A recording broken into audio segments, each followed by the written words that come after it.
and I have to really discipline myself to just stay here so that I can be heard properly through the class. And let's see, we're good on YouTube. Everybody can see here, I've got on the 3 panels, which is fine. So I can't get any more content up onto the panels through here because this has not been working, but that's good enough. And so finally, I just take a little bit of water and then get myself all set. I'd like to show a video too. I might be able to, but what I will do if there are videos that we want to share today, then I will share them in the live chat for all of you in the cosmos to watch it on your at home, and we will show it up on the panel here. I can do that. I also have a little system to kind of get around the copyright restrictions on YouTube, or at least to respect them, so that I don't actually run the video through the video conference system. I do it the way I just described, and that way I don't get dinged for copyright infringements on YouTube. So I think we're good. And we're starting. Welcome, everyone, for our 6th Global Leader class of the fall semester. And we have a lot of teamwork to do today, and I will get to that momentarily. And let me just continue to make sure that all the tech is working. I see a quick note from Kirsten in the live chat. And let me just check and see what she said. Just want to get clarification. My notes from last week can take place in my discussion post too. Yes, Kirsten, absolutely. That is the arrangement, the deal. The person, the student who is the note taker, automatically gets 5 out of 5 for participating. So, Kirsten, you do not need to do a discussion post. And that should be something I hope everybody remembers. Now, it's partly my way of encouraging students to volunteer. And we will do that very, very shortly. So essentially, before we do the onboard, I'm going to tell you what we're going to do today. Essentially, we need to pick a really good case study of a global leader that we're going to drill down on and find out more about how that global leader solved problems. And that's going to involve getting into teams early and choosing that individual early so that we can spend most of the class breaking down how that particular global leader solved an important problem. And this is going to involve something that I think you will like in terms of how I'm going to employ or deploy a tool today called AI or ChatGPT.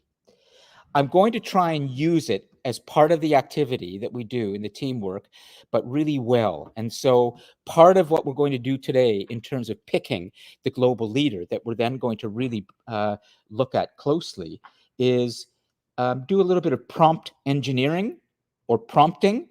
And so I will get to that in a moment, but there's a kind of two-pronged strategy to today's class, which is first and foremost to continue to look at case studies of global leaders, whether they come as guests, whether we choose them, whether I bring them to you, as I did last week with Tim Berners-Lee, who I think was an excellent choice, judging from the discussion posts, some really good discussion posts on Tim Berners-Lee.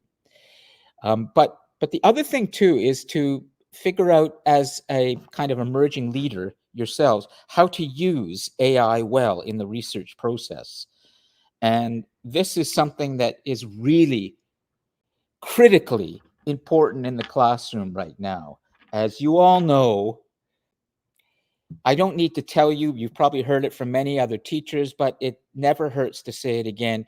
You are living through a revolutionary time in the history of human society in terms of the extent and the acceleration of computers and automation and high technology and engineering and machines in your lives. And it's only going to get more complicated in your future.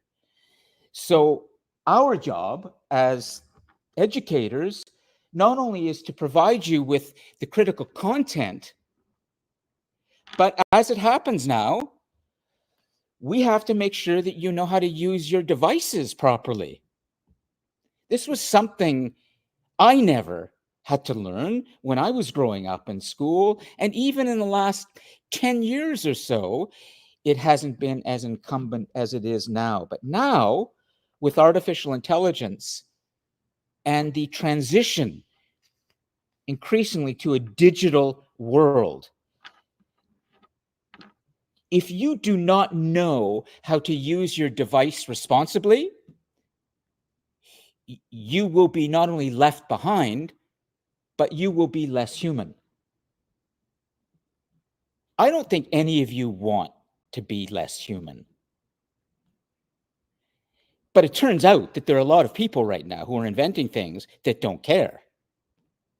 All they care about is to bring you the next big thing, the next great piece of tech that is going to make things faster. And there are a lot of people right now who are trying to develop the smartest machine in history.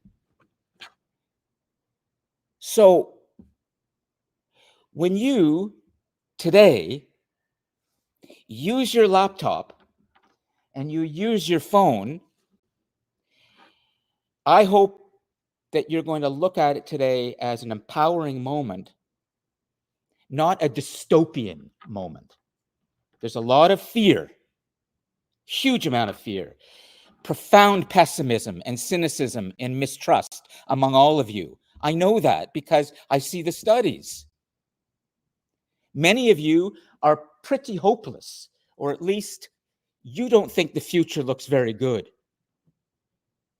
And a lot of it has to do with a kind of uninformed, dystopian view of technology taking over your lives.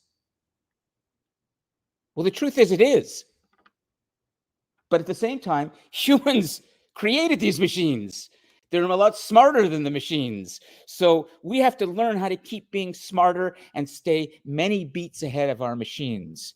And so that's going to be a big part of today's activity is you're going to have to put in a really smart prompt. All of you are going to be using the same research method today. All of you are going to be going to ChatGPT or your favorite AI app or whatever it is, and you're going to have to enter a prompt to get information. I'm going to be very curious to see who among these teams of young emerging global leaders is going to come up with a good example. The example of a global leader is going to depend on the prompt that you enter into your device. So speaking of young emerging global leaders, let's first go to Rhea, okay? Because she has her hand up. Go, Rhea. It's just a quick question. Yes. Can I think it was like a general question, and we are gonna put the prompts in? Yes, something like that. Okay. But you're going to have to work a little harder in deciding how to be specific. Yeah. Okay. So this is going to be the activity. All right. So let's get ready shortly because I want to give you lots of time to work in teams. I might even do it in just threes or pairs to give you time. Come on in, gentlemen. So let's come back now to the next part of the class as always and do on board. Okay. And that means as well that we have to pick our note taker for the smart board. Yes, she's been picked, or did she? Next week for me. So you chose her, and you're fine with Ray choosing you, or you were? What's your name? You're Shantae, right? Brooks. Is it Shantae Brooks? Okay, so Shantae already had her hand up before Rhea chose Shantae, which is good. So Shantae, could you do me a favor? And I'm going to give you a little pen. Do you know how to use the board, the smart board? Yeah, okay. So please go over to the smart board right now. And everyone, we're just going to do the onboard section, and I'm going to do my best to stay right here at the podium and let everybody move around so you can hear me. So Shantae, can you please write down on board today in Global Leader? And I just want to first, before we have everybody go over to the smart board, we'll just do one thing at a time. In terms of the Cosmos right now, we have on board, make sure everybody puts their full names in. Everybody can see the Cosmos up on the big board. So we have right now Dan Veers here, Drew, Shona, Harmanpreet, Asain, Biazit, and others that are coming in. Excellent. And so we have about 8 people, 8 classmates in the Cosmos. So we have a relatively small Cosmos today with just 8 planets. Some days it's double that. So that means we might be in a different solar system. But today it's more or less like our solar system. How many planets do we have in our solar system? 8 or 9? 8, starting with Venus, which is the closest to the sun, Venus and Mercury and Earth and Mars, and Mercury is the closest, right? Mercury is the hottest, right? Yeah, Mercury, Venus, Earth, Mars, Jupiter, Saturn. Yeah, and then Pluto is a little dwarf planet, right? Oh, somebody knows her cosmos. I think I read somewhere that actually Mercury that's hottest, not Venus. How is that possible? Even if it's closest, I don't know. I don't know if that's true or not. Is it? Is it? Ooh. I don't know. I just was something I read a long time ago. Discussion is already beginning, folks, in the cosmos, and you can talk any time you like among each other, and I may have to just sort of translate so that people can hear you online. Normally, you would have microphones and we would have camera, but anyways, we can make this work. But please feel free, as always, to jump in like that. It's great, okay? So we have a note taker, Shantae, and excellent. She's even put her name there, notes by Shantae. So the pressure is on for you to be the smartest person in the class. The next thing we have to do before we get going is everybody's got to put their name up there. So could you stand up and go line up and put your name on board, please? And while they're doing that, I will talk to the Cosmos and see. So guys, in our solar system today, the folks here in person, Pluto is a moon. Pluto is not a moon, Kirsten. Now, how did you get that as a moon, Kirsten? This is interesting. Fatima, Pluto is a moon? At one time.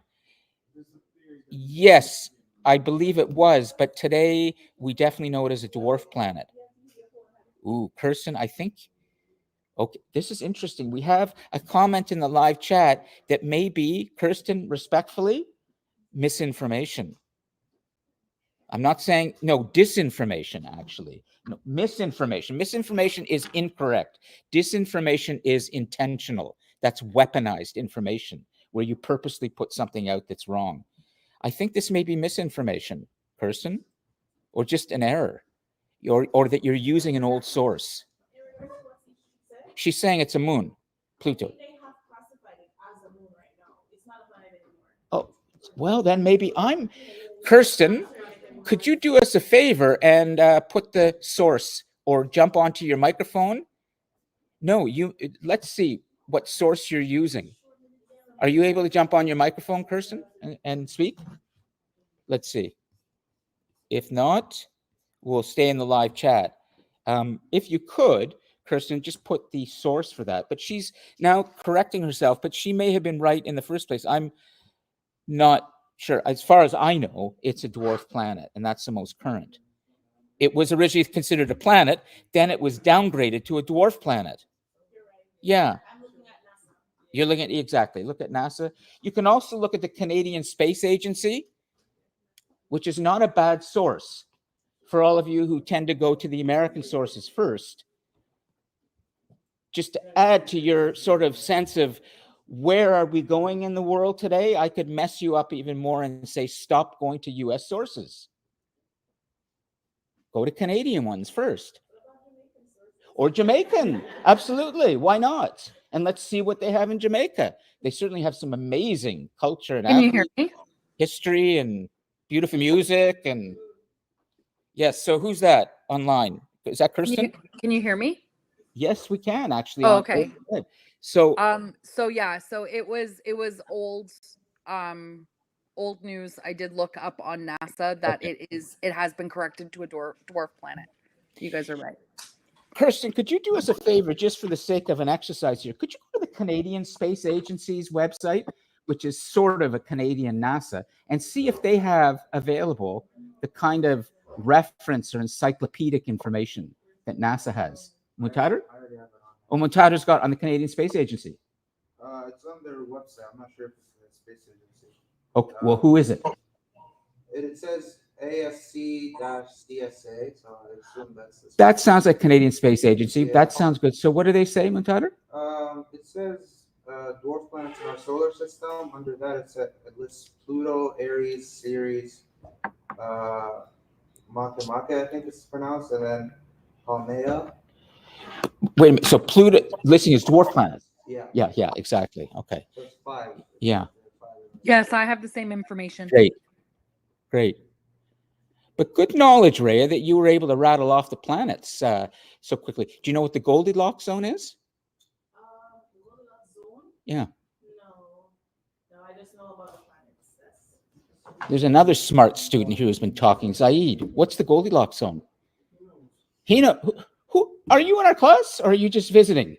No, I've always been here. You've always been here? Okay, sorry about that. What's your name? I'm Matthew. Oh, you're Matthew. Oh, I'm sorry. Matthew Tiaramana, I think it is. Terama. I'm sorry. I was confusing because you were about excellent. So Matthew, yeah. What's the Goldilocks zone? The zone in which the temperature can remain in that area for liquid water to exist. Okay. There's an even Mutader. What's the Goldilocks zone? It's like a strip around the sun where life is possible to exist.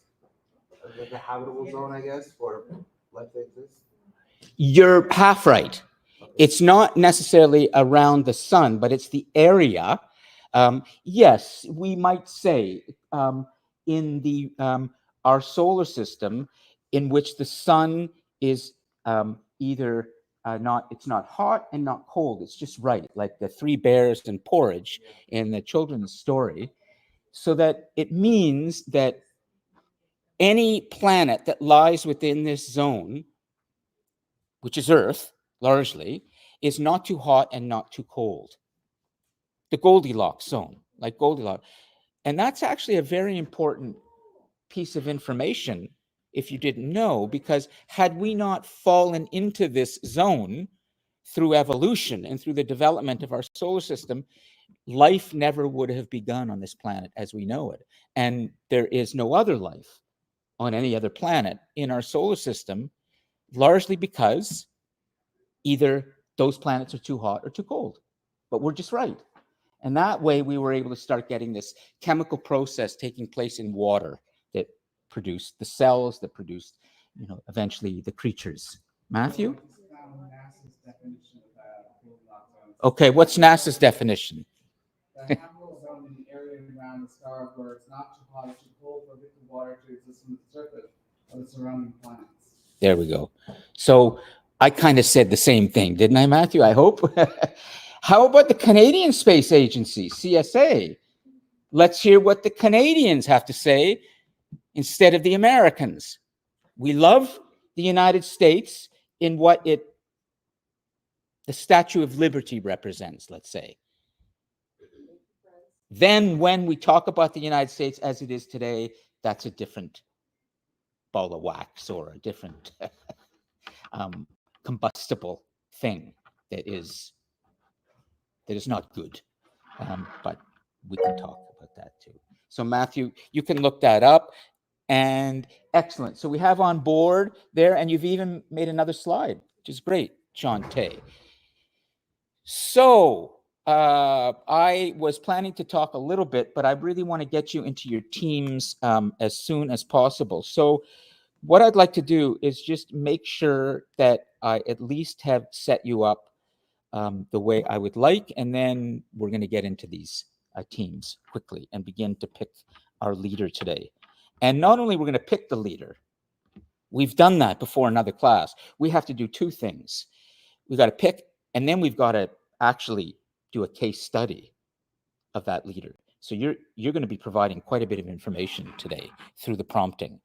We need to find, once we've chosen that person, a particular example from that person's career or life in which they demonstrated very constructive and inspiring global leadership. And we need to then look at what did they do in that case.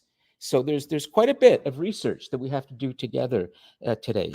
But let me just remind you of something. Speaking of sort of current things, as we were more generally about the solar system, I always like to talk a little bit about current events before we start, happening around the world or even here. Is there anything any of you would like to touch on right now that's happening in your life, in your community, or in the world that you think has serious significance? That's, yes, Mutadar? Just had a quick question. Yes. In the past couple weeks during the online classes, did anyone ever talk about the revolution in Nepal? Yes, we touched on it. There was a student, Muntadar has asked about, did we ever talk about the revolution in Nepal, or I think in the capital there, Kathmandu. Let me just check online. Kirsten, did you hear Muntadar's question? Do I need to repeat it? Or did you hear it? I heard it. Great. Okay, so that's good. You're picking up from there. We did. There was a student, I think a student who's Nepalese in this class who mentioned it, or I may be getting it mixed up with another class. Is there a Nepalese student in today's class? Yes. Did you bring up, you didn't? Not you? Okay. But there is a Nepalese. Are you from Kathmandu? Yeah. Okay. So there we go. Well, why don't we talk about it just briefly, and then we'll move on, because I want to make sure that all of you understand not just what's happening in this incredibly beautiful part of the world where, as you know, Mount Everest is. And actually, there has been a story this week around Mount Everest about 500 people who had to be rescued from the mountain because of a huge blizzard there, but that's something else. But Muntadar asks about the revolution in Nepal. Would you like me to explain a little bit, or would you like to say something about it? Because I heard, like, I have a very shallow understanding of what's happening there. Yes. I just heard that it was kind of like a revolution without a leader, something like that. Well, I put the arrow. If you look at the map of the world, you will see the arrow right now over Nepal.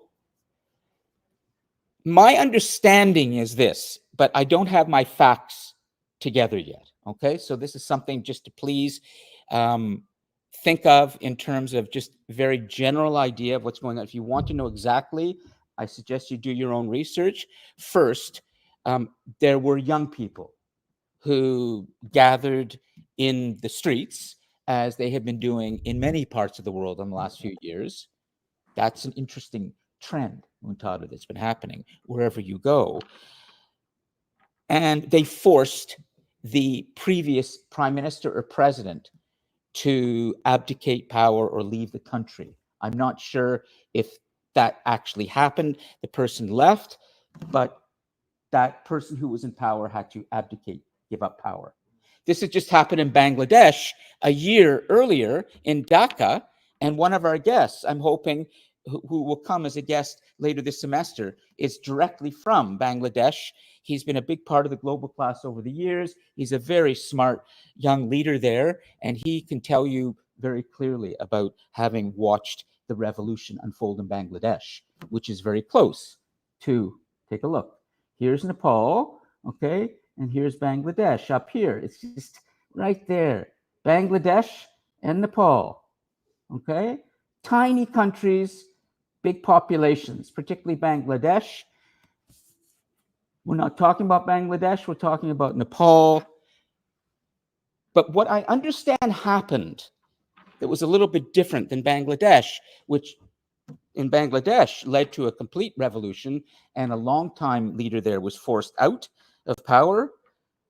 In Nepal, I heard I'd love to confirm this, that the current leader was chosen through some sort of poll or vote through Discord. Yeah.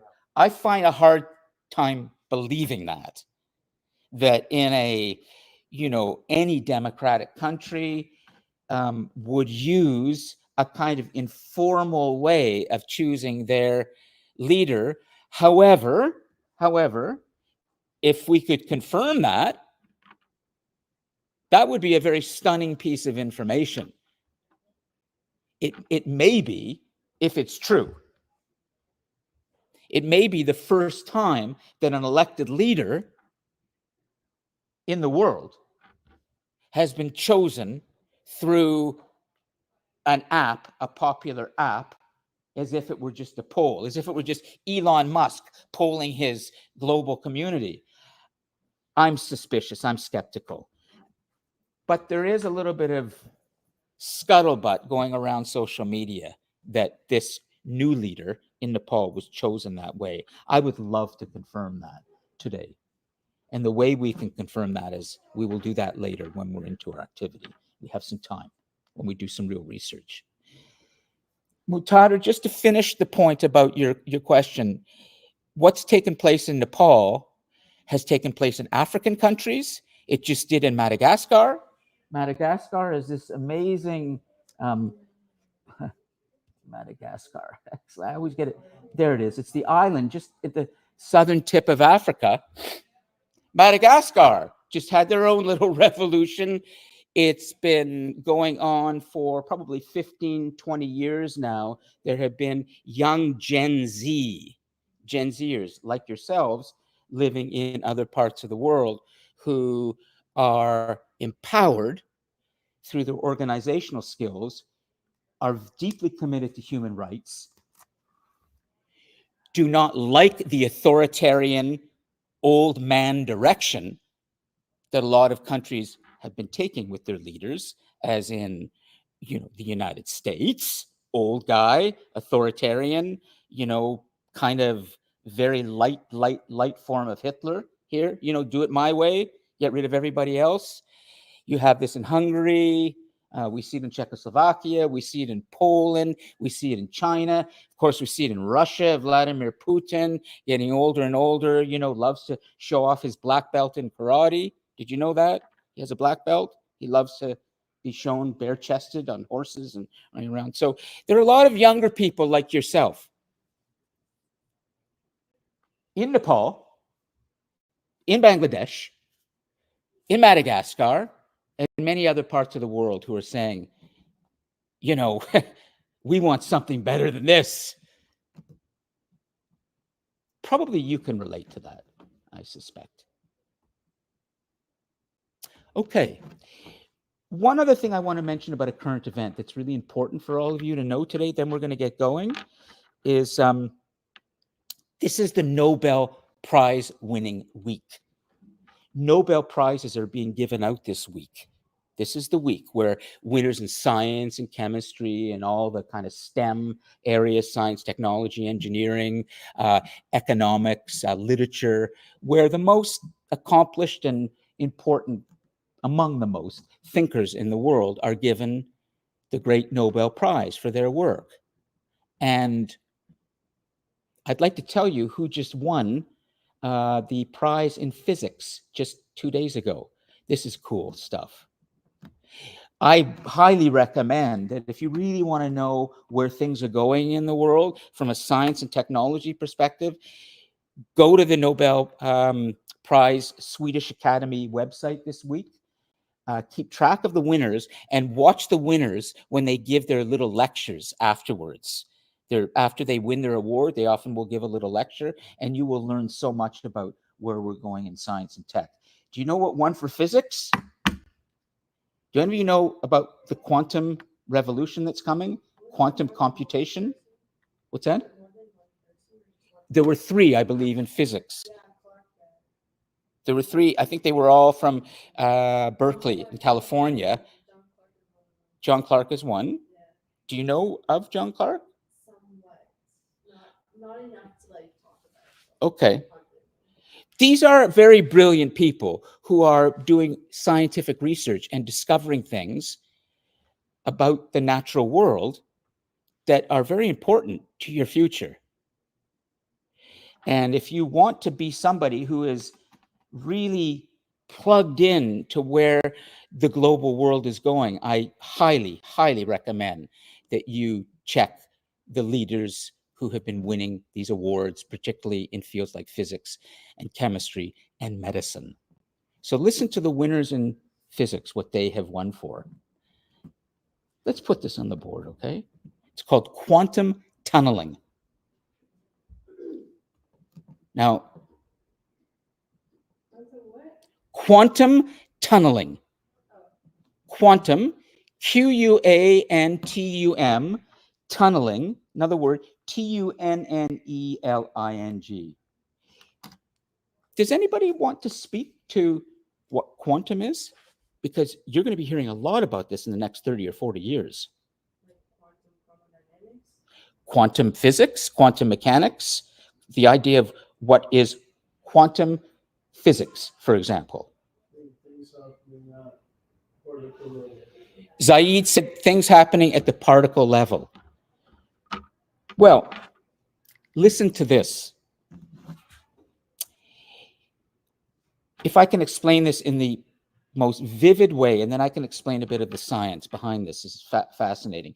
Imagine you were standing in front of a big tree, and the trunk is right in front of you, and somebody wants to send you something, and they're on the other side of the trunk. And they send you that information, or they send you actually something more physical. And what they send you can go straight through the tree. In other words, the particle can go through any surface. Something can go through anything, any barrier. It can't be blocked. So you can send things through walls, trees, hard surfaces, floors. You can tunnel through something. Now, this is fascinating when you really think about what quantum tunneling is. It means that perhaps in the next 20 or 30 years, based on this science, which I will explain, a new piece of technology will be developed that can go through everything, penetrate any surface. I can't quite explain that better right now, but I can tell you what the science is, because the science is amazing. And if you want to be a global leader or understand global leadership today, if you don't understand science or have a grasp of what's happening in science, you are not ready for what's coming in the next 10, 20, 40, 50 years, because science often precedes technology. Science is the knowledge of the natural world that humans uncover, and technology is the application humans make to employ that knowledge. For example, your computers, your devices. There is a thing called modern electronics. In every piece of technology that gives you a lot of ability to send things quickly today, information, your computer, your phone, the ATM machine, any kind of piece of technology, you will likely find in it a microprocessor. And in that microprocessor is a transistor, millions of transistors, and they've all been scrunched onto a tiny chip. Do you know what the basis of all of that power is in that transistor? The electron. This is electronics. Well, what is the electron? Well, it's humans about 120 years ago at the beginning of the 20th century figuring out that in the nucleus of every cell, of every living thing on this planet, there's not just protons and neutrons. There's an electron zipping around. It's like a bumblebee. It's a free-floating subatomic particle that we've never seen, but goes so fast that we've only seen the tail of. Just imagine this in your mind. This thing is zipping around, a tiny thing. You can't see it. It's going here, here, here, but you see its tail. Well, the scientists,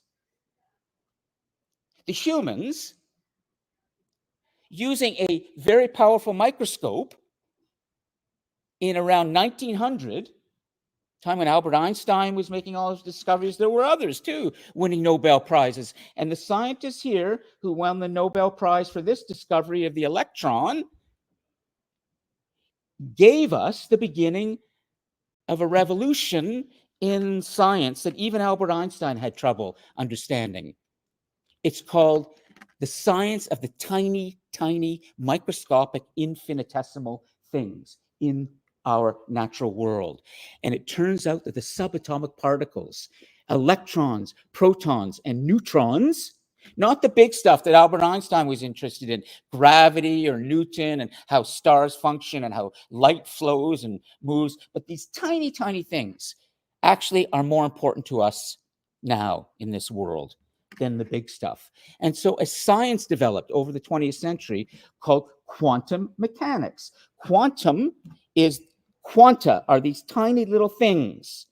And there's a way that these tiny little things, subatomic particles, work. Well, what we have now is in the next 20 to 30 years, we are developing a new type of computer called a quantum computer. Right now, your computer has chips, microchips, but to drive its algorithmic power, it's a binary system of ones and twos moving. What is coming that will be far faster than anything we've ever seen is that the microprocessors will have a quantum chip in it. And the quantum chip obeys the laws of quantum mechanics, not ones and twos. It obeys the laws of the subatomic particles moving, which is much weirder, much faster. And what that means is, in your lifetime, probably you are going to be talking a lot about with you and your colleagues and your children. Look at what quantum is now doing. Look at these chips and how fast things are moving now. In fact, it seems like we can now be in two places at once. Scientists are talking about this now. It's called entanglement. The fact that, you can have a particle here and a particle there on the other side of the world, and they are both doing the same thing. They're both photocopies of each other, and they're completely separated by distance, and yet somehow they're communicating. They're entangled. They're together.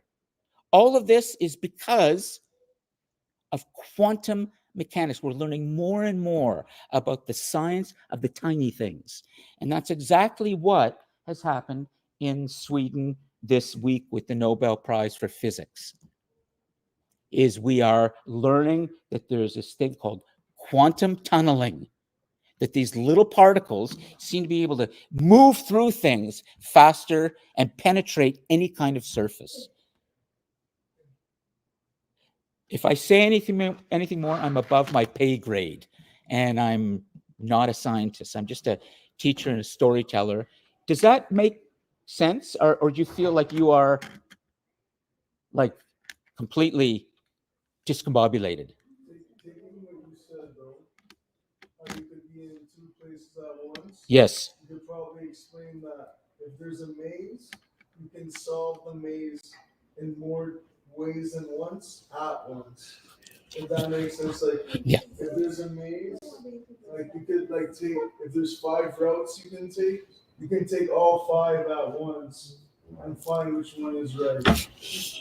He's right about the idea that the quantum system allows the computer to go out and solve many different problems simultaneously. Now it has to go and solve one problem, solve it, and then move to the next and solve it. Now we have this ability increasingly to go at everything, everywhere, all at once. Did you see that movie won the Academy Award? That's partly what the scriptwriters in the movie was trying to tell us about this. Anyways, it's really, really amazing stuff. And I highly encourage you to think about your lack of or your maybe indifference to science. And I say this personally. I grew up and I was taught very badly about science and didn't really understand it until I got older, if you can believe it. Get into it early and understand it. Okay, so let's get going on the teamwork because there's so much we need to do. All right. Does anybody have any questions about anything before we get to the main event of today's class and put everybody in a cage and let them all bash each other? And I will go in the cage with you and try to referee. But we're not going to do that. That's another world called entertainment. Yes. Yes. One I apologize for being late too. My reason for being late was two people begging me if they could come into the class, and I told them no. But now that I have a chance to ask you, is it okay if they come in? Really? Why would they want to come into the in-person class? Because I talked a lot about it, so they can more see. Oh, that's great. Sasha, right? So well, they're always welcome. Anybody's welcome into this class. I'm just curious, Sasha, because it's really important that I listen to students, what they like and don't like, but what they like. So what is it that you like that's working for you? Well, I really like the conversations that we have, and despite when sometimes I listen to the conversations, I can see them going as, oh, this is going to be negative. We always keep the tone positive, and we're always having very cordial discussions with each other. It's never aggressive. Yeah. You know, we're sharing opinions and we're understanding and getting to know one another. And that's something I really like about this class. Like I feel safe talking about my own opinions. Wow. Well, let's do more of that. Excellent. This is what I hope will always be a place of real, intelligent learning. We have to be able to do what you've just said. And I would just add a punctuation mark to that to say the reason why I'm so committed to what Sasha has said in terms of having you talk is I truly believe that if you're not smart today, the world's going to fall apart. I mean, it's a very, very rough, harshly complex world. But I know, I trust, having studied a lot about human history and I teach world history, I have great confidence in the human mind, our brain power to solve problems together.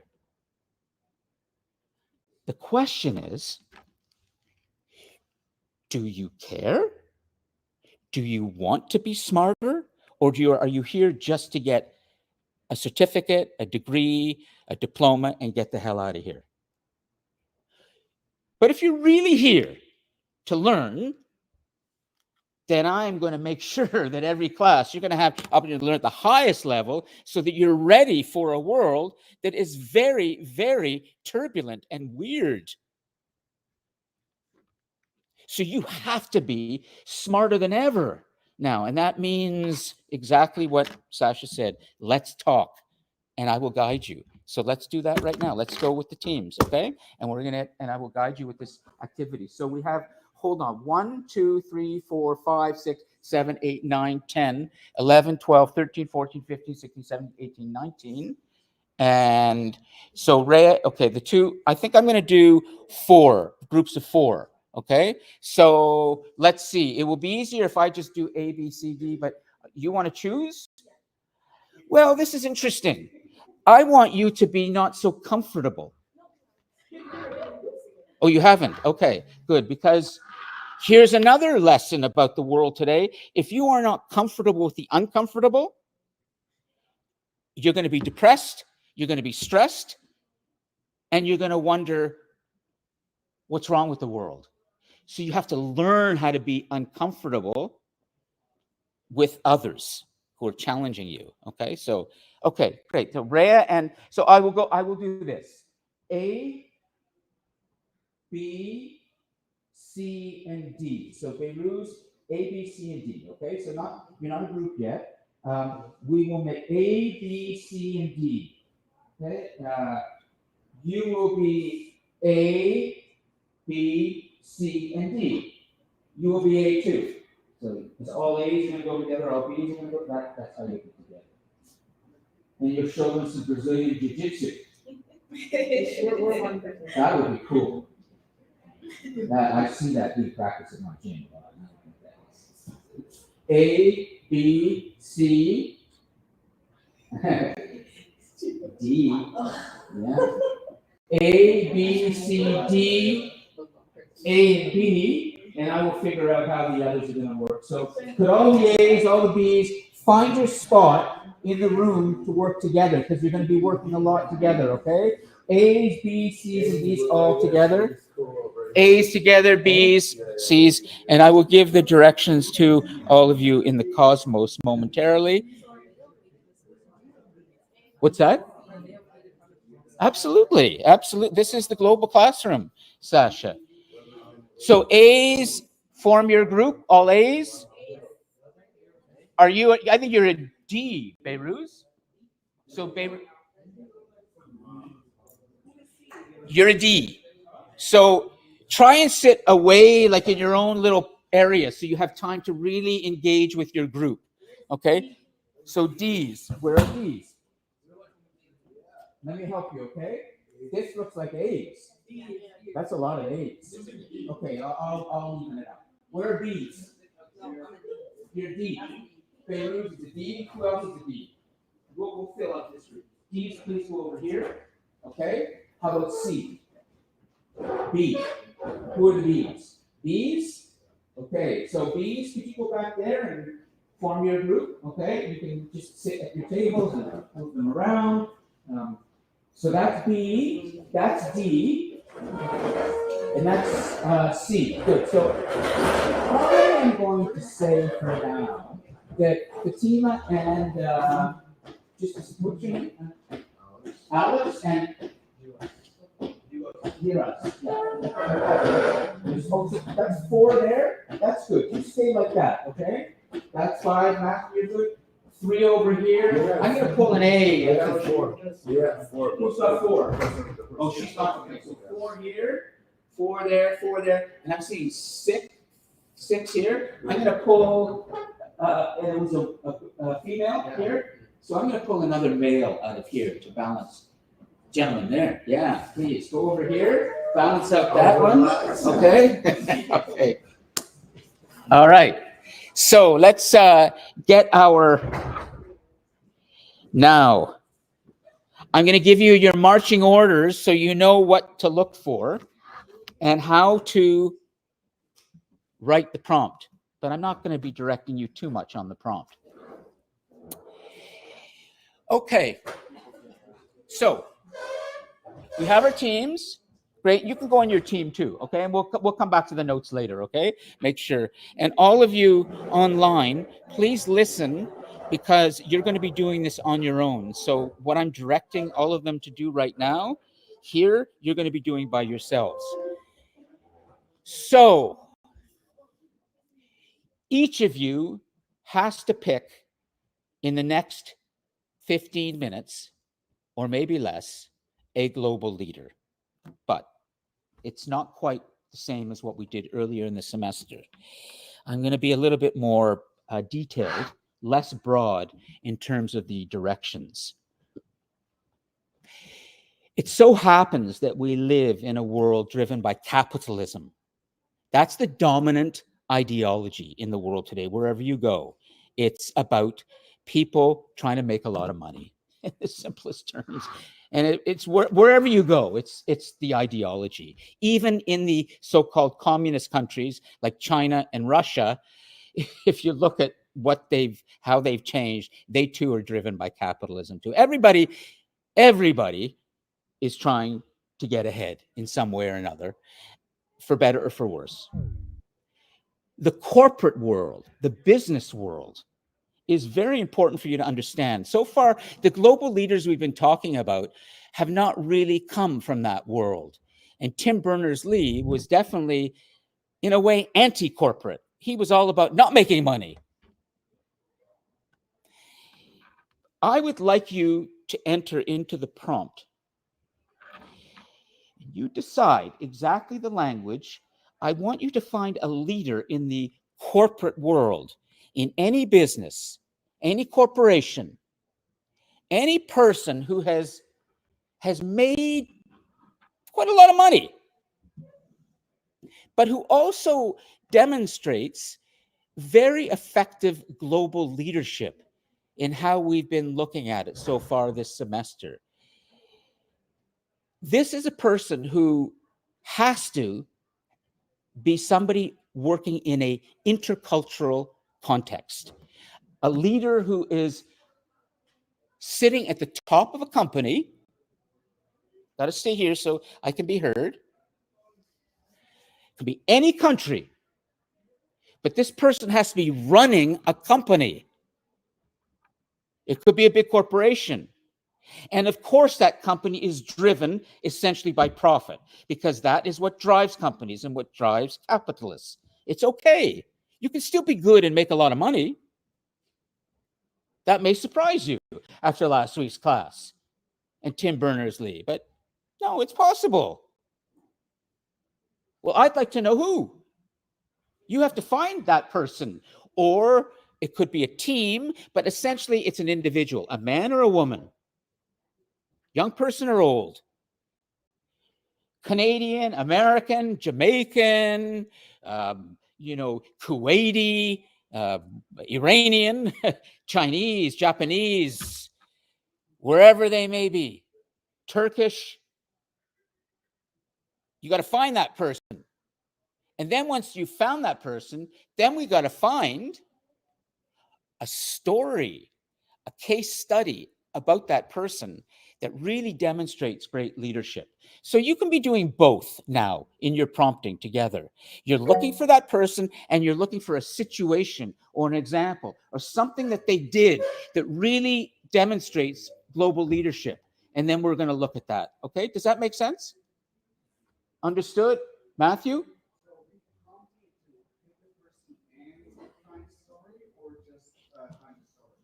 No, the person first, and then what that person did. One example. And you can be using any way to find that person you want. You don't have to use AI, but I'm opening this up so that you can use any tool you want to find that person, that needle in a haystack, if you will. They're out there.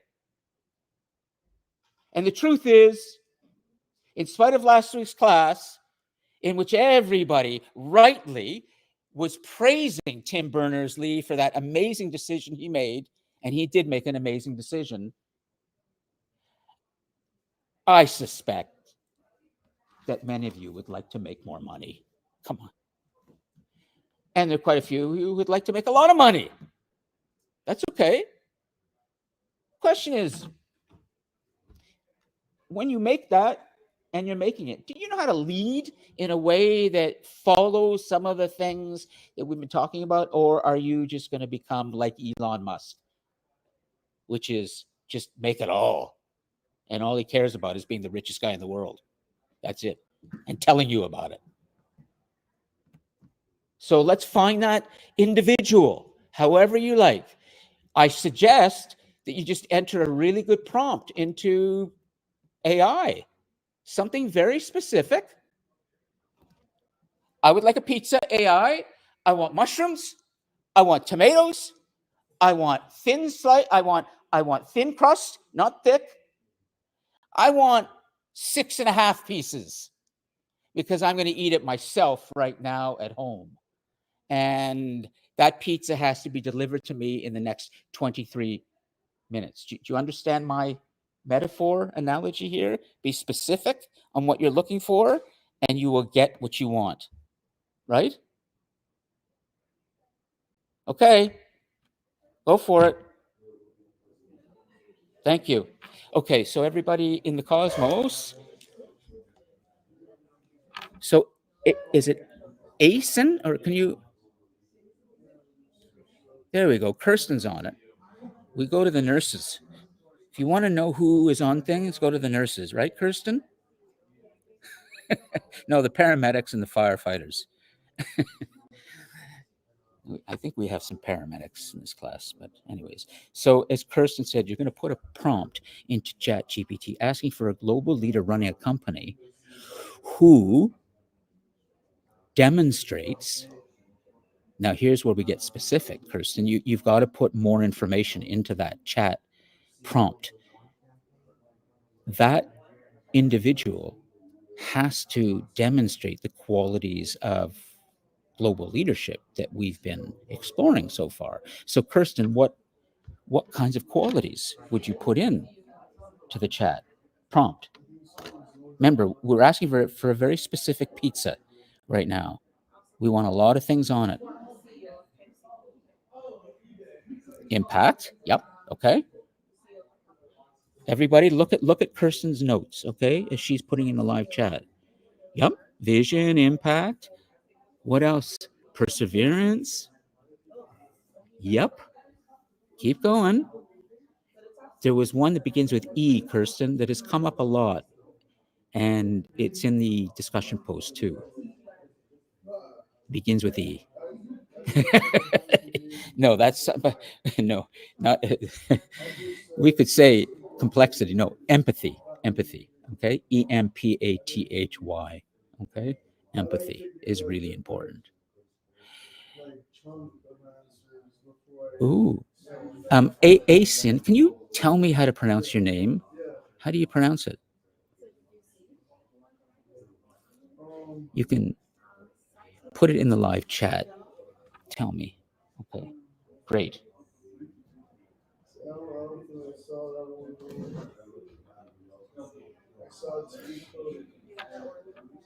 Asian? Okay, good. Could you tell us, Asian, in the live chat, put into live, who exactly is Satya Nadella and why is Satya Nadella a good example? You can just put it in note form, okay? It doesn't have to be written well, but just give us reasons for why.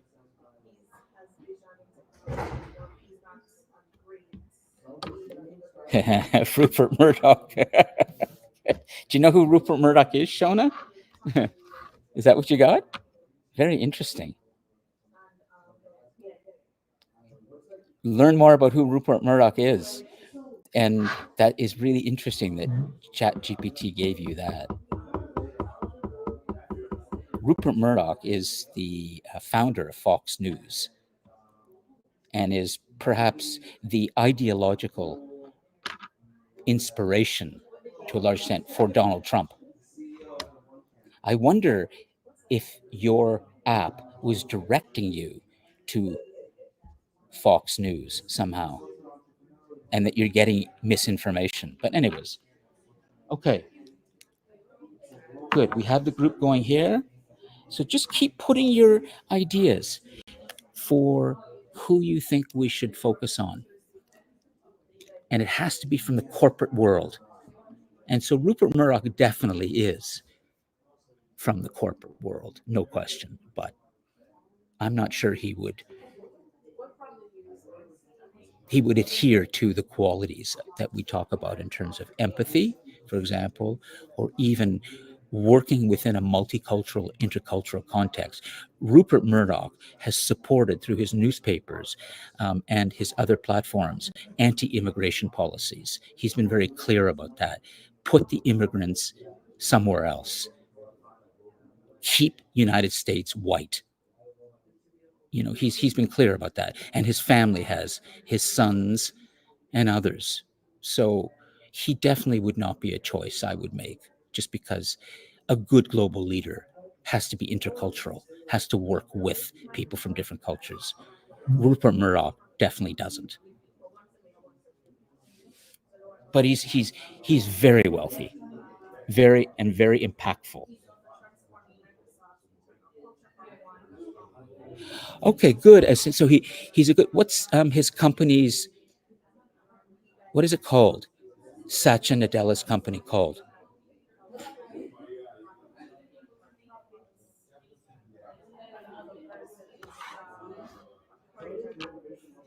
Oh, he's the mic. So he came in for Bill Gates. Is he the one who replaced Bill Gates?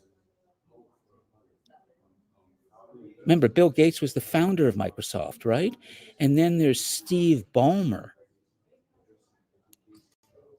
who came in. Is Satya Nadella essentially the person who has replaced Bill Gates as the chairman, chief executive officer of Microsoft? Okay, good.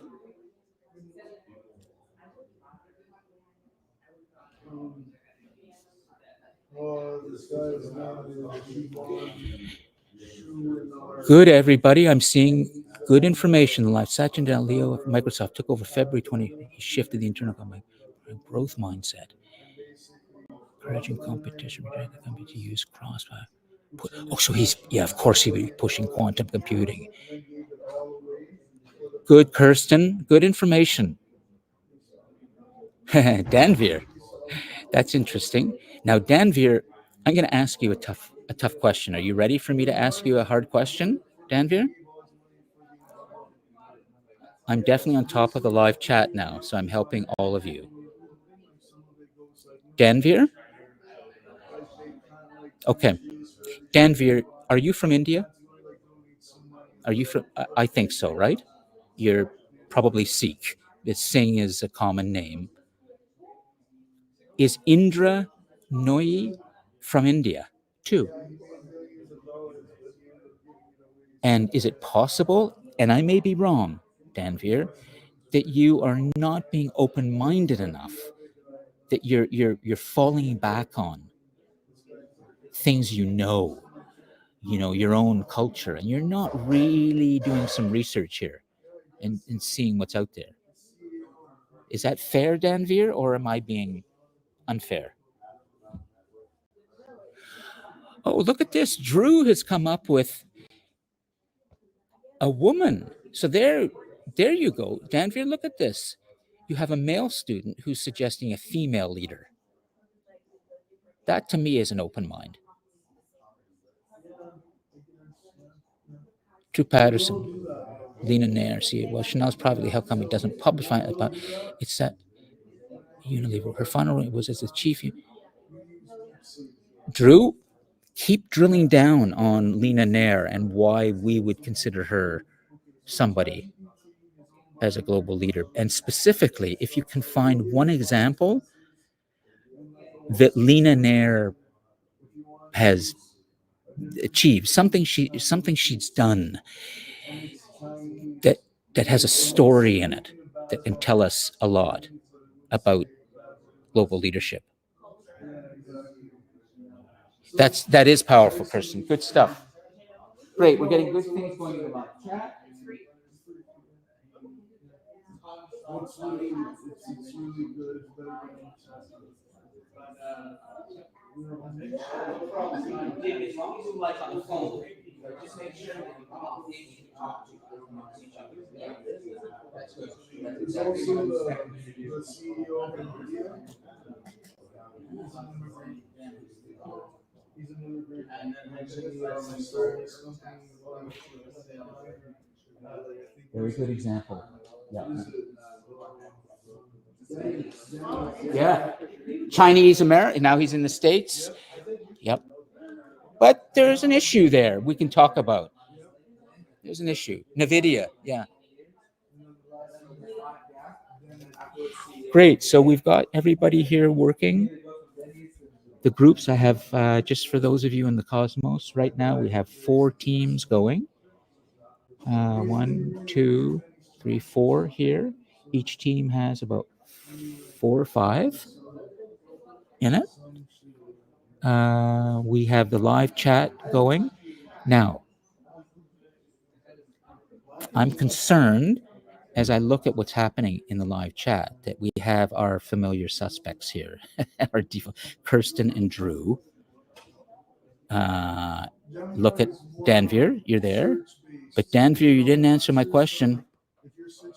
So and Asian is there, but I'm concerned that the other students in the Cosmos may not be engaged. And that's okay. I just want to know who's in and who isn't. So they may be taking a more remote role today. Harmanpreet, Biazat, Shona. Are you guys there? I'm not sure, but I'm gonna assume that the okay, Harmanpreet, good. Are you is your mind in the class or are you somewhere else? Here's my prompt. I said listening. Are you focused Leaders that own major companies. or are you distracted right now by something else? Two. So basically, I'm in a global leader class, and our task is to find a global leader Interesting. who's rich and owns a company, and then make the rest. Okay. of us also believe So, that they want Harmanpreet, make a choice. to Good. Keep going. give us Keep looking over the information.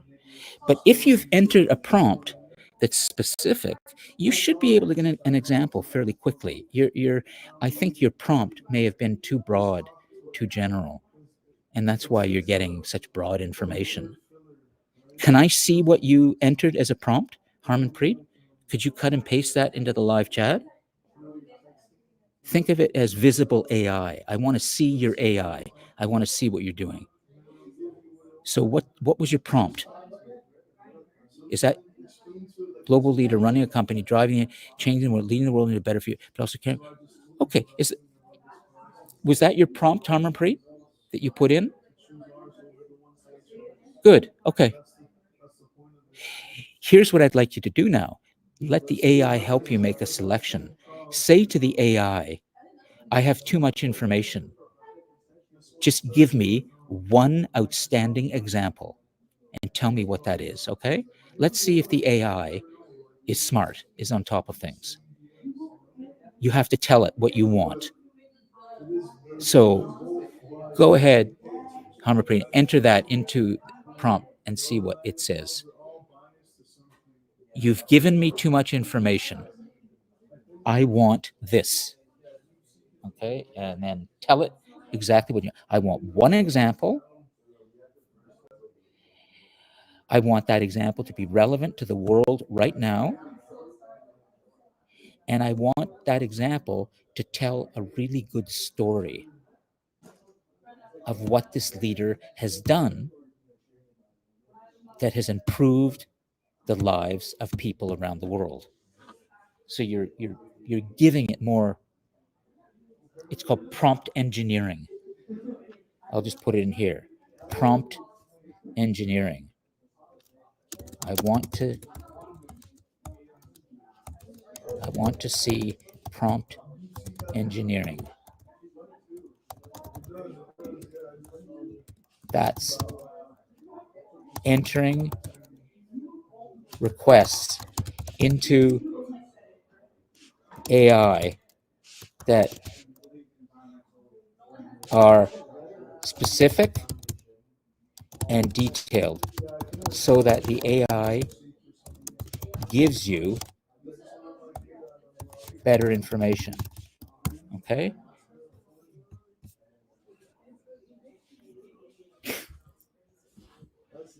Keep going, okay? All right, 2 more minutes and then we're going to start having a discussion about this. Hi, Shona. Shona, are you still there? Want to make sure. If you're not, I want to make sure I know who's focused and who isn't.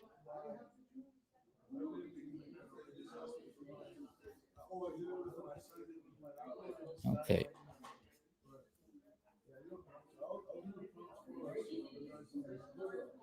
What do you mean is it a question for everyone?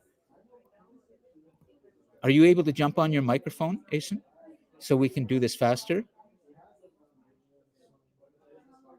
Or microphone not working? Or you can stick to the live chat. I just want to move this along, okay? And doing live chat can be slow. About prompt engineering. Is it a question for... It's... Yes, it is. It's not a question. I'm trying to tell you what I'm looking for. I'm trying to help you use AI better. It's called prompt engineering today. You know, we educators are being taught about it, how to teach the students how to engineer their prompts much more effectively so they get better information. Okay, 1 minute. And then we're going to start here. Yes, Rhea. Yes.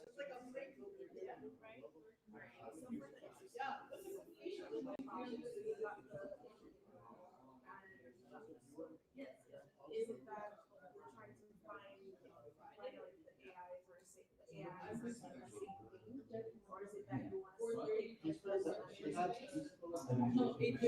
person even if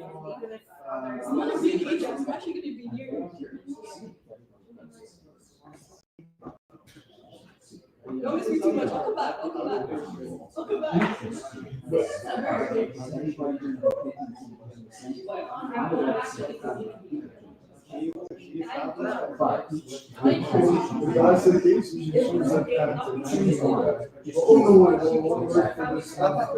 Also, the Make your choice now of your person, okay? Make your choice. You're giving us a whole bunch of examples. One choice per team, okay? It may be that all of you pick the same person. We'll see. We know. I don't think so. But we're going to start in 1 minute, okay? So we're going to do the take up very, very soon. And for those of you in the Cosmos, just hang in there. And I will try and translate for those of you who cannot hear, if you can't.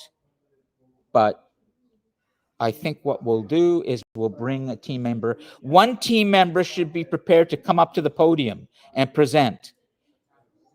Okay, so, and it shouldn't be Rhea, because Rhea's already done it early on, okay? Zaid and Mutadar, have you? So, okay, but he's already done this early on, and so he is the first. You were the second. Mutadar has been up there, right? Yeah. So it may come down to the two of you.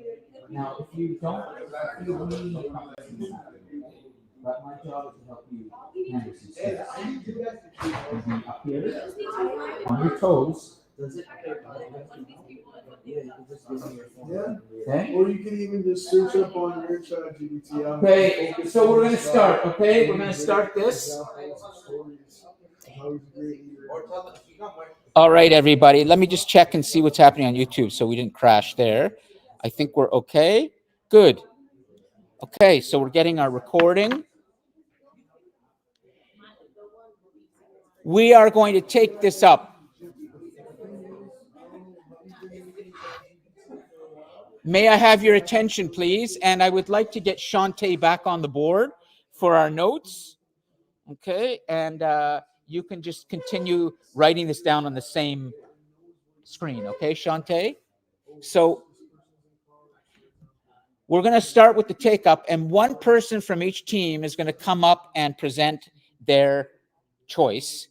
And if they have a case or story, that too.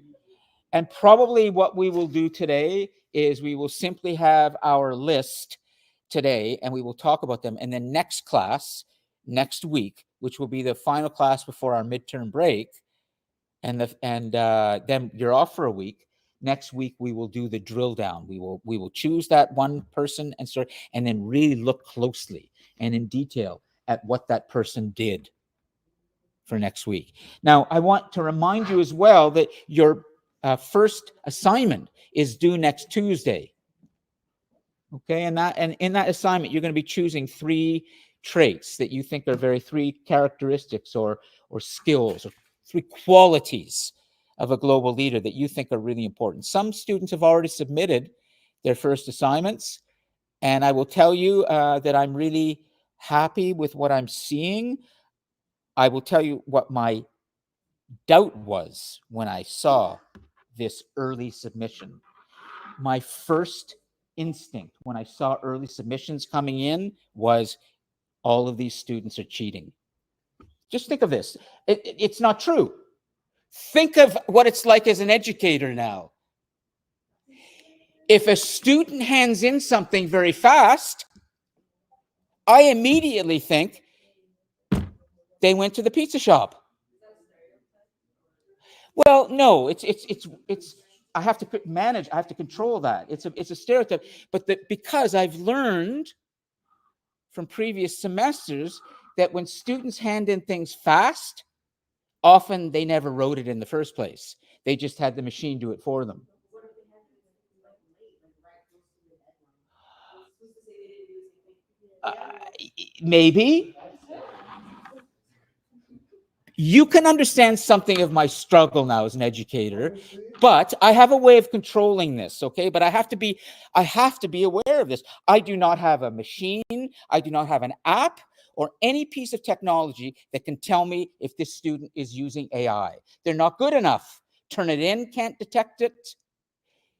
We're now just getting apps delivered to us as educators, one called Visible AI. It's a new app that I can tell you about in another class, in which you would write your whole assignment in the app so I can see every step of the way. When did you prompt it? How did you prompt it? I'm not doing that yet because I have to learn how to use that app.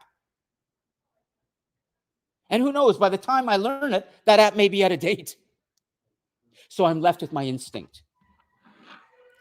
And what I'm left with also is, if I really detect that this is AI, I will fire off a little note to the student and say, let's have a little chat. I'd like to know, could you tell me how you wrote this? And, then if their email back to me sounds like it's AI, then I've really got a problem. So I'm on it, okay? If I suspect it, I will talk to the student. I won't just fail them.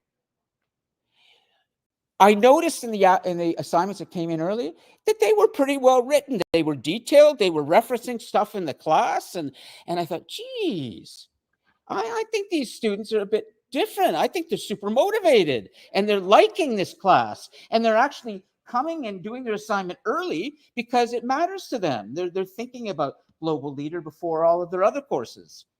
That's my determination, Rhea. Okay.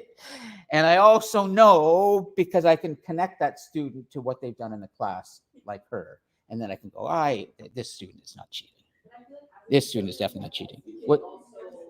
Yes. Also differentiate based on the student's personality and how they act, and you can make an assumption because compared to people, if this person is super engaged in the class. That's right. That's right. They're always detailed and they write the same way that they speak.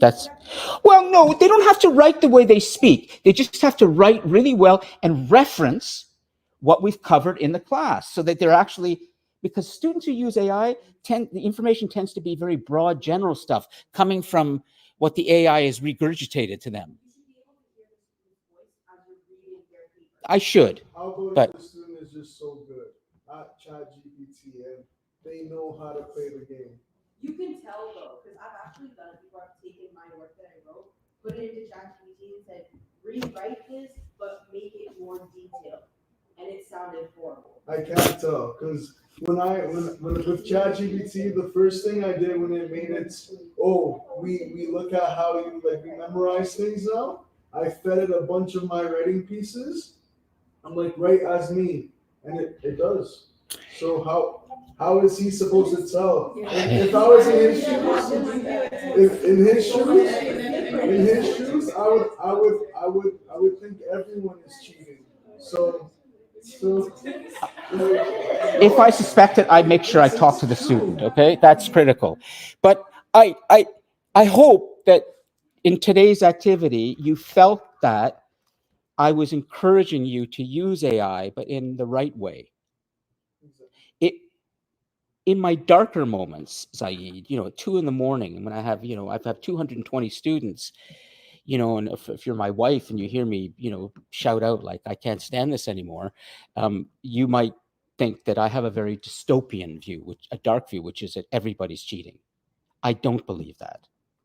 But I do believe that we all need to get better educated at how to use these powerful tools so they can make us better, like smarter, not make us more passive and characters out of Wall-E. Remember Wall-E?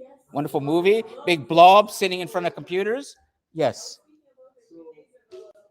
It's a great movie. It was almost the first animated film that won an Academy Award for best.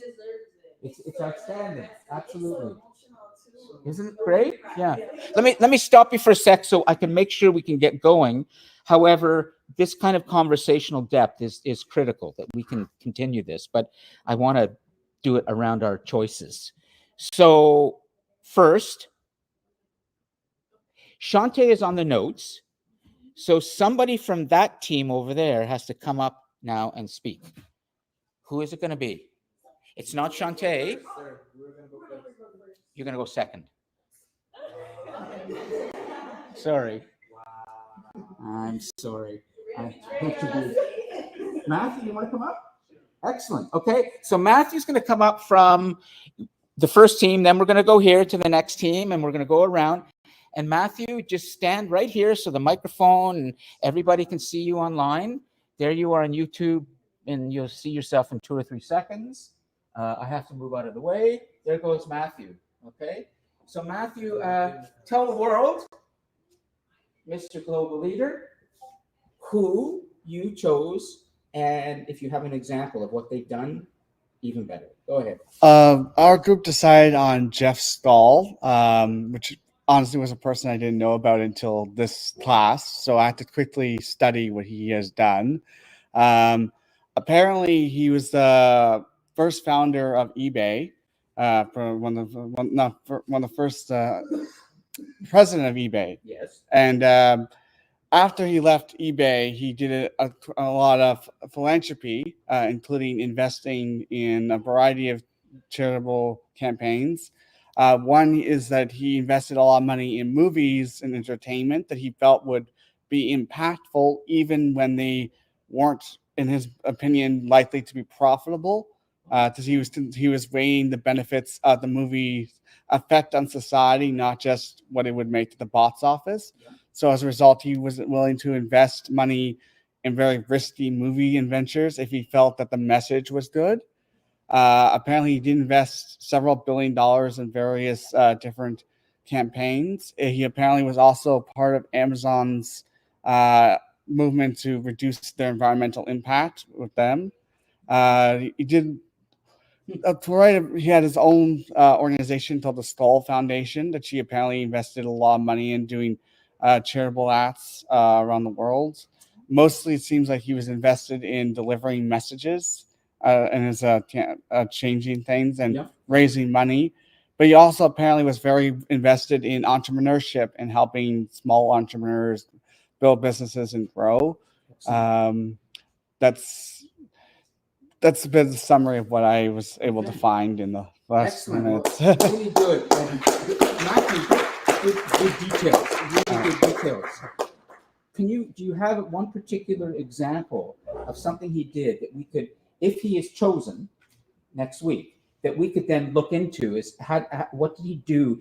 Like, is it the setting up of maybe the foundation? Is it something specific he did? There's 3 main movies that he invested in. One was The Inconvenient Truth.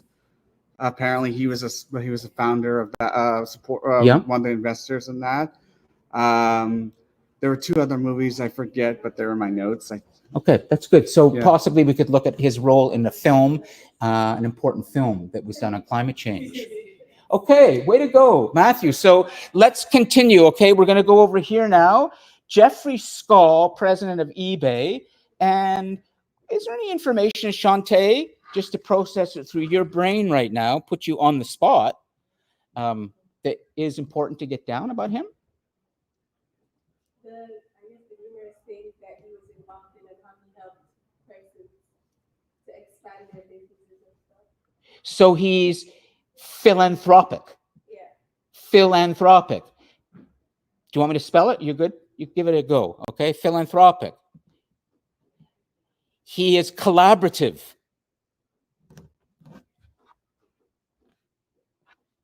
He supports others. Sounds like he has this thing called empathy, which quite a few of you have really latched onto in your discussion posts as a critical quality, and I think that's great. I think you might have even done that too, Rhea. Yeah, okay. One more thing. He likes culture. He gets involved in movies and storytelling. He's not afraid of inconvenient truths. Wow. He likes culture, maybe art even, but I'm okay. Here we go. And where is our okay, you have to leave. Okay. You ready to come up? Okay, excellent. And what's your name again? Tisan? Oh, Tisan, right, of course, Tisan. Tisan is going to come up and then do some jiu-jitsu afterwards, which I'm waiting for, okay?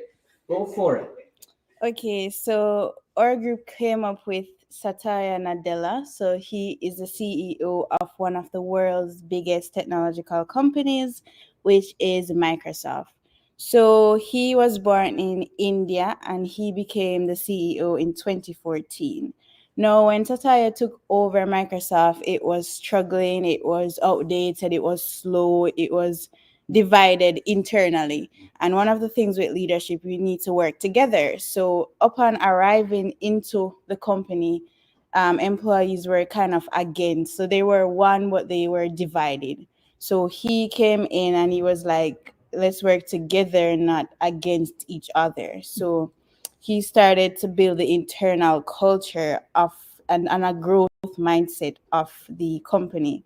No, he explored like global leadership because he created an environment where employees across all regions like Asia, Africa, America could come together and just share ideas freely from instead of it being like US centric, Yes. it was more of like a global Global, thing. yeah, not Euro-centered on Europe or Yeah. American, Euro-centered. Global, very good. Yeah. So before him, Microsoft basically focused on Windows and Office, but it has now moved to cloud computing and mobile technology. So it's like a cloud first, mobile first. It's expanding its global region. Yes. So it has, Microsoft Azure, Office 365, Microsoft Teams that most of us use. And it's just fast in terms of on an international market scale.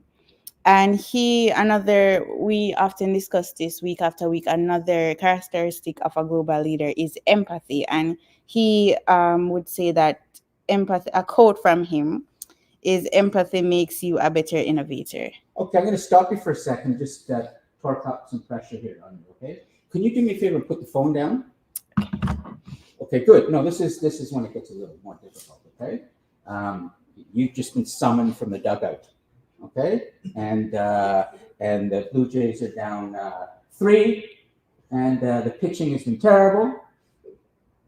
And I've just come up to you as the manager of the Blue Jays, John Stein. You gotta win it for us. You gotta throw some amazing pitches now. Just clobber the Yankees. You gotta do it off your toes. So based on what you just said, you can repeat everything you just said, but just tell everybody and look at everybody. Look at them all. In terms of presenting, what you've been told about looking over people's heads is the wrong information. If you've ever been told that about presenting, don't do that. Look at people. Engage. Now just tell them about Satya Nadella. So basically, as I said before, he is the highest so of all the technologies, he is a CEO of Microsoft. So basically, he was born in India in 2014, and before he came into Microsoft, it was struggling a lot in terms of everyone inside the company was divided one way or another. It wasn't together. It was just each person had their own motive. So when he came into the company, he joined everyone together. Now look at Sasha. Make her feel that you're talking. She's being talked directly to. That suddenly Sasha, among all these hundreds of people in the auditorium, that you're talking straight to her, and she feels special. I thought she was actually talking to the whole time. Did you? Okay. Let's talk over to what's your name? Yeah. Javon Lichmore, right? Yeah. Javon. Yeah, just talk to Javon just for a little bit. Just look straight at Javon as if you're talking straight to Javon, and just keep going. Okay, so Javon, Sasha was basically the CEO of Microsoft. So I've known like Nadella. I'm sorry. So Nadella was basically the CEO of Microsoft. So look at me, even though I'm trying to distract you. Look at Javon. Somebody just got up in the auditorium and they just walked gone to the washroom. You know, somebody's gone to a phone call, and suddenly you're talking to them, and it's like, what's going? No, you gotta keep talking while there's stuff going on. So I know you've worked in different areas before. Every one of us has worked somewhere in our lifetimes. So within that employee environment that you've worked, employees might be divided. So they come to work every day as if they're working together, but their hearts are divided. But one thing with this, Nadella, he joined everyone together. So basically, he allowed everyone to come together with a common goal of You want to be really smart? coming This would together. be great. You could have a moment as you're presenting as the global leader into this big conference where you see that the person you're talking to just got on their phone. And you could do something like this if you want to make your presentation really electric. Not like just standing by a PowerPoint, but you're engaged. You say, sir, are you calling me? Would you like to talk? Or I see you on your phone. Is there anything you'd like to tell me? Or should I continue talking to you? I don't want to make it difficult, your phone call, but maybe make a joke. And the idea is a global leader too is a great communicator. Jeffrey Scull, Satya Nadella, and all these other choices, I'm sure we will find that they know how to stand up and present in front of people. And they got to do it in a way that's kind of fun, engaging, but you're actually talking to people. And if things happen, you're not afraid to kind of just talk a little bit to that and keep moving. And what people see is a very loose person. You know, they can handle all sorts of stuff coming at them. That's a good leader. Yes. Okay? So just try that for a little bit. Finish up with Javon, and then we're going to move on, okay? Go ahead. So they came together and they started working as one. So basically, we have heard every week that we come and speak of global leadership, and he took the aspect from global leadership in terms of an international perspective. So there are people from Asia, America. It wasn't US centric anymore, so it wasn't focusing mostly on the US. It was focusing mostly on every culture. So that's global, international, taking everything and making it one.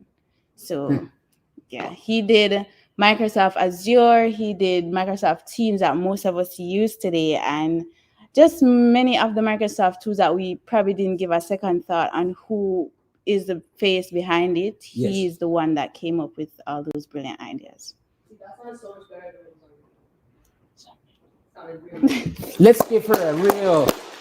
I'm putting you on the spot, but I'm doing it for a reason. Okay, you handled it really well. Thank you. Way to go. Okay, let's make sure that we finish this with Satya Nadella, and then we're going to finish the class. We will continue this and finish this next week. Okay, it's always great that we have everything recorded and notes, so you can always pick up where we left off very easily. Do we have everything here about him that you think is significant in terms of some qualities? Is there anything else you'd like to add? Empathy, I think that's pretty good. Okay. Is there an example? When we come back next week, and let's say he's chosen, we're going to look for a case study of him that we would really drill down on. Was there something in the research that you did that would be a good case study of Satya Nadella's success as a global leader that's inspiring for us? Something specifically he did? I would have to do more research to cross-reference. Next week, we're going to drill down on specifics, okay? On actual cases. We're going to pick, and we have 2 right now going into next week. Jeffrey Scull, Satya Nadella. Be ready next week. You're going to present at the beginning, and you're going to present at the beginning, and we'll check in with the live chat, and then we'll have a really good drill down class, okay? Thank you, Tyson. Thank you all. And I will save the live chat, so we're good for picking up where we left off next week. Have a great week, and enjoy whatever sunlight we have right now. Very good. Shantae. Good. So I'm going to sign out here. Let me first save the live chat. So live chat, good job. Lon, could you show the name list so that I could read them? Oh yeah. Do you know how to use the? I'll show you. Mutara, can you show him how to slide to the on board and put there? Make sure. Thank you. Have a good week, everybody. Thanks, Kirsten. When new people coming to the podium, could they center themselves so we can? Okay. Yeah. Sure. Here you are. Yeah. Asian, go ahead. I'm here.